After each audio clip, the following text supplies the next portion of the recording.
एक समय की बात है। कुंडा घाव में 3 परम मित्र रहते थे। एक बार 3 मित्र मगन, हरिया और राजू अपनी अपनी पोटली बांधकर राम मंदिर की यात्रा के लिए निकले। तीनों परम मित्र यात्रा के लिए पैदल ही निकले। जहां उन्हें भूख लगती वे बैठकर अपनी पोटली से खाना निकाल कर खा लेते। प्यास लगती तो वह कहीं नदी सरोवर ढूंढकर पानी भी पी लेते और थकान लगती तो वो कहीं भी बैठकर विश्राम कर लेते।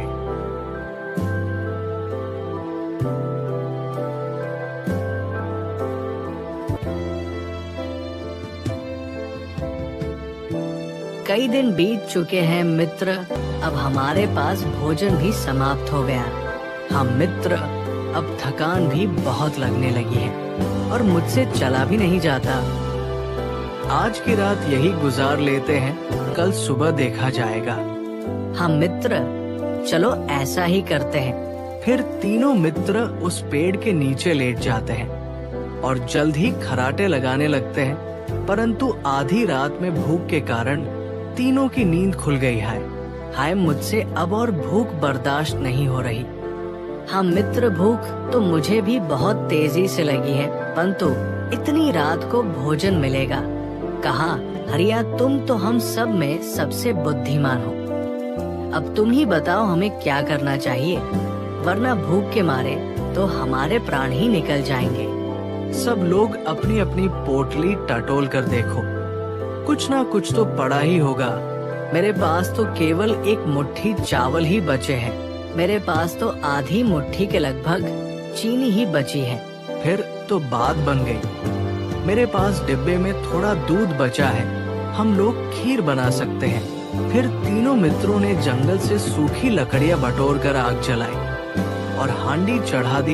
ओह, कितनी अच्छी खुशबू निकल रही है। चुप कर मूर्ख, इस सुगंध को सूंघकर तो मेरे पेट में और चूहे कूदने लगे हैं। खीर तो बन रही है, लेकिन इतनी जरा सी खीर से तो एक चिड़िया का भी पेट नहीं भरेगा। खीर तो बन गई है, अब किस बात की देर? जल्दी से हांडी को नीचे उतारो और खीर को बराबर 3 हिस्सों में बांट दो। दोस्तों, खीर तो इतनी कम है कि हम तीनों में से किसी एक का ही पेट भर सकता है। फिर उचित यही होगा कि इस खीर को हम तीनों में से कोई एक ही खा ले। इसका तो एक ही उपाय है कि इस खीर को कोई एक व्यक्ति खा ले, कम से कम उसका तो पेट भर जाएगा। लेकिन ये खीर कौन खाएगा, इसका फैसला कैसे होगा? इसमें फैसला करने की क्या बात है? तुम दोनों तो बहुत दरिया दिल इंसान हो, या फिर तुम दोनों मुझे ही खाने दो।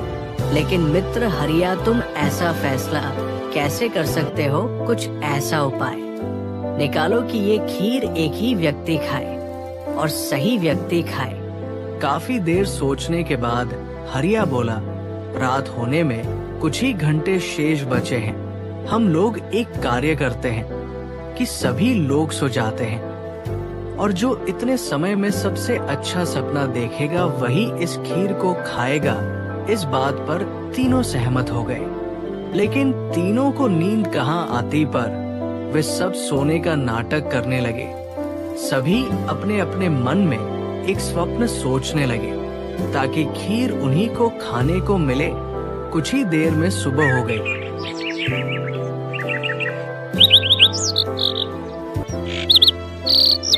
तभी मगन की नींद टूटी। अरे दोस्तों, सभी लोग उठो और अपने अपने स्वप्न के बारे में बताओ। तभी राजू और हरिया भी उठ बैठे। वाह, मैंने कितना सुंदर स्वप्न देखा। तभी मगन बोला, अरे भाई, सुंदर स्वप्न तो मैंने भी देखा है। तुम अपने स्वप्न के बारे में बताओ। सबसे पहले राजू, तुम बोला। तो सुनो मित्रों, मैंने देखा कि एक राजा शिकार खेलते हुए इधर से निकला और मुझे देखकर वो बहुत प्रसन्न हुआ। वो बोला, वाह कितना सुंदर नौजवान है, चेहरे पर इसके इस प्रकार तेज है जैसे कि ये कोई पराक्रमी और ईमानदार व्यक्ति हो। हम अपनी पुत्री का विवाह इसी के साथ करेंगे। तभी एक सैनिक मेरे पास आया और मुझे जगाकर राजमहल ले गया। वहाँ जाकर राजा ने मुझसे पूछा, है नौजवान, तुम्हारा नाम क्या है? मेरा नाम राजू है महाराज। मैं अपनी पुत्री का विवाह तुमसे करना चाहता हूँ। युवक जी, महाराज, मैं आपकी आज्ञा के विरुद्ध कैसे जा सकता हूँ? लेकिन विवाह से पहले आपको मुझे भर पेट भोजन कराना पड़ेगा। और दोस्तों, तो कुछ ही देर में मेरे सामने 5 भोग की थालियां लग गई और मैंने वर्षों बाद खूब पेट भर कर भोजन किया। इसके बाद मैं बहुत अच्छी नींद सोया। वो कन्या, यानी कि मेरी पत्नी, वो इतनी सुंदर थी कि यदि तुम लोग मेरे सपने में आकर देखते तो तुम लोग जरूर ही जल भुन जाते। कुछ दिन बाद महाराज का देहांत हो गया और मैं वहाँ का राजा बना दिया गया। तभी मगन ने मुझे जगा दिया और मेरा स्वप्न वहीं पर टूट गया। तभी मगन बोला, ओ, ये भी कोई स्वप्न था। और वो अपना स्वप्न सुनाने लगा। दोस्तों, मैंने स्वप्न में देखा कि तुम दोनों गहरी नींद में सोए थे और मैं भूख और प्यास से छटपटा रहा था।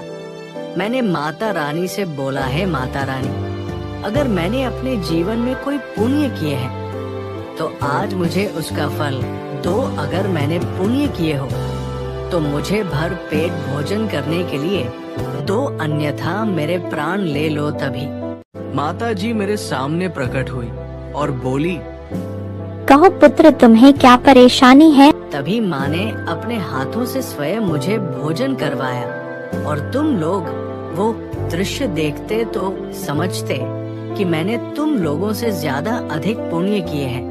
पेट भर भोजन करवाने के बाद माता ने मुझसे पूछा, पुत्र, तुम्हें और क्या चाहिए? तभी मैंने कहा, है माँ, हम तीनों इस गरीबी से अब लाचार हो चुके हैं। हमारे लिए कुछ ऐसा करो माँ कि हमें जीवन में खाने पीने के लिए कभी कोई कष्ट ना हो और हम आनंद से अपना पूरा जीवन व्यतीत कर सके। तभी माता ने कहा, पुत्र, मैं तुम्हारे लिए यह कर सकती हूँ, लेकिन मैं तुम्हारे दोनों मित्र के लिए यह नहीं कर सकती। ऐसा क्यों माँ? इनके लिए भी कुछ करो ना, आखिर ये भी मेरे परम मित्र हैं और दोनों भूखे सोए हैं। फिर माँ ने कहा, यह दोनों स्वार्थी हैं और सिर्फ अपने मतलब का ही सोचते हैं। इन्होंने आज तक ना कोई पुण्य किया है और ना ही कभी मुझे याद किया है और मैं इनकी कोई मदद नहीं कर सकती, लेकिन तुम्हें सुखी जीवन व्यतीत करने के लिए इनका साथ छोड़ना होगा। मैं इनका साथ छोड़ने के लिए तैयार हूँ माँ, लेकिन मेरा जीवन सुखमय बना दो। क्या तुमने माता को ऐसा क्यों कहा? तुम हमारा साथ छोड़ देगा, तुम भूल जाएगा हमारी मित्रता को। अरे तुम सुनो तो, मैंने ऐसा क्यों कहा? तुमने इस प्रकार माता से क्यों कहा? अरे दोस्तों, मैंने तुम्हारी भलाई सोचकर ही ऐसा कहा था। मैंने सोचा था कि माता की बात इस समय मान लेना ही उचित होगा। एक बार सुख की दौलत हाथ लग जाए, फिर मैं अपने मित्रों को भी शामिल कर लूंगा। और मेरे ये कहने पर माता मुझे अपने साथ लेकर चल पड़ी। माता, आप मुझे कहाँ ले जा रही हैं? परियों के देश। तुम वहाँ आनंद से जीवन व्यतीत करोगे। जब हम परियों के देश पहुँचे तो हमारा भव्य स्वागत हुआ और वहाँ मेरा विवाह परियों की रानी की बेटी के साथ कर दिया। मैं वहाँ आनंद से रहने लगा, लेकिन सुबह की किरण के साथ मेरा स्वप्न टूट गया और मेरी आँख खुल गई और मैं चाहकर भी तुम्हें वहाँ नहीं बुला सका। भाई हरिया, अब तुम भी जल्दी से अपना स्वप्न सुना डालो, जिससे फैसला हो सके कि किसका स्वप्न ज्यादा अच्छा था। मेरी समझ से तो तुम दोनों का स्वप्न मुझसे ज्यादा सुंदर है। तब हरिया ने अपना स्वप्न सुनाते हुए बोला, तो सुनो दोस्तों, मैं तुम लोगों के साथ अच्छी नींद में सोया हुआ था। तभी एक भूत आकर मुझसे बोलता है मूर्ख इंसान, उठो। उस भूत को देखकर मेरा रोम रोम कांप उठा। आप कौन हैं और मुझसे क्या चाहते हैं? मैं काल दैत्य भूत हूँ और मैं उन लोगों का शिकार करता हूँ जो भूखे पेट सोते हैं, जैसा कि तुम आज भूखे पेट सोए हो। मैं आज तुम्हारा शिकार करूंगा। मेरा ही शिकार क्यों महाराज? मेरे 2 मित्र भी तो भूखे ही सोए हैं, आप उनका शिकार क्यों नहीं करते? अरे मूर्ख, तेरे दोनों मित्र बहुत चालाक और धूर्त हैं। इन्होंने तो सपने में ही भोजन कर लिया है, इसलिए मैं तुझे ही खाऊंगा। मुझे माफ कर दीजिए भूत महाराज, मैं आपसे वादा करता हूँ आज के बाद मैं कभी भूखे पेट नहीं सोऊंगा। ऐसा नहीं हो सकता। मैं तेरी तरह मूर्ख नहीं हूँ जो तुझे छोड़कर खुद भूखा रह जाऊं और मेरे राजा मुझे भूखा पाकर मुझे खा जाए। चल अब मरने के लिए तैयार हो जा। दोस्तों, मैं उस भूत के सामने बहुत रोया, गिड़गिड़ाया, लेकिन उस भूत को मुझ पर दया नहीं आई। तभी मुझे एक उपाय सूझा। अब तो जान बचाने का सिर्फ एक ही तरीका है कि मैं जल्द से जल्द कुछ खा लूं, तब शायद ये मुझे छोड़कर भाग जाए। लेकिन खाऊं तो क्या खाऊं? तभी मुझे याद आया कि हंडिया में तो थोड़ी सी खीर रखी है, अभी के लिए मैं उसी को खा लेता हूँ। तभी मैं जल्दी से हंडिया की ओर दौड़ा और खीर साफ करने में लग गया। भूत बोला, हो इसने तो अब भोजन खा लिया है, अब मैं इसे नहीं खा सकता। अब मुझे चलकर किसी और शिकार की तलाश करनी चाहिए, वरना सुबह भूखा पाकर मेरे महाराज मुझे खा जाएंगे। और तुरंत भूत वहाँ से भाग खड़ा हुआ है। ईश्वर, आज तो तूने मेरी जान ही बचा ली, लाखों पाए। लेकिन खीर खाकर हरिया ने अपने प्राण बचाए। लेकिन दोस्तों, सपने में मैं कुछ और देखता। इससे पहले राजू ने मुझे जगा दिया। तभी राजू बोला, मित्र, तुम्हारा स्वप्न तो बहुत भयानक था, लेकिन हमारे सपनों के आगे बेकार था। तो इसलिए इस खीर को हम दोनों में से कोई एक ही खाएगा। तो ये फैसला तुम ही करो कि हम दोनों में से किसका स्वप्न ज्यादा सुंदर था। नहीं भाई, इस बात का फैसला तुम दोनों को स्वयं ही करना होगा। अरे दोस्तों, मैंने इतना भयानक सपना देखा है कि मेरा दिमाग बिल्कुल भी कार्य नहीं कर रहा है। इसीलिए इस बात का फैसला तुम दोनों लोग खुद ही करो। मैं तो टहलने जा रहा हूँ। तुम दोनों लोग खीर खाने के बाद मुझे बुला लेना। और हरिया वहाँ से टहलने निकल गया। मित्र राजू हरिया तो टहलने निकल गया, लेकिन हम दोनों के पेट में जो दर्द हो रहा है वो खीर खाने के बाद ही ठीक होगा। क्यों ना हम दोनों खीर आधी आधी बांट कर खा ले। हम मित्र, तुम बिल्कुल सही कह रहे हो, हमें यही करना चाहिए। जैसे ही मगन ने खीर की हांडी खोली, वो अचंभित होकर बोला, अरे हांडी तो खाली है।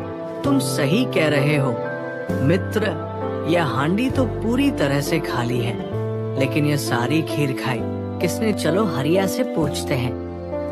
वे हरिया की ओर गए।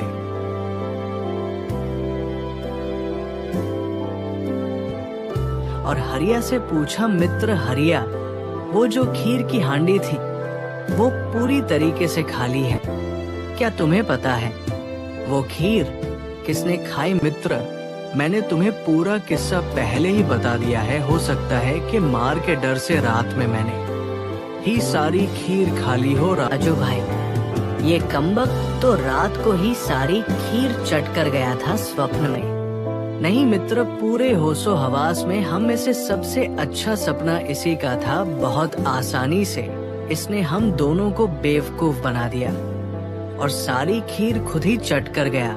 वो सब तो ठीक है मित्र, लेकिन अब पेट में चूहे बहुत जोर से उछल कूद मचा रहे हैं। अब इस पेट का क्या करें? हाँ भाई, यही हाल मेरा भी है मित्र। अब अपनी भूख को शांत करने का सिर्फ एक ही उपाय है कि जंगल में चलकर फलदार पेड़ से फल तोड़कर ही खाएं। मगन और राजू हरिया को भी अपने साथ चलने को कहते हैं। फिर वे तीनों जंगल में फलदार वृक्ष की तलाश में निकल जाते हैं। वो तीनों बीच जंगल में ही होते हैं कि तभी एक शेर उन पर हमला कर देता है। कि तभी मगन और राजू पेट खाली होने के कारण तेज रफ्तार भरते हैं और वहां से भाग निकलते हैं। लेकिन अधिक पेट भरा होने के कारण हरिया तेज नहीं दौड़ पाता है और शेर उसे अपना शिकार बना लेता है। इसीलिए कहा गया है कि चीजों को मिल बांट कर खाना चाहिए। अगर हरिया ने अकेले खीर नहीं खाई होती तो उसे ही शेर का शिकार नहीं बनना पड़ता।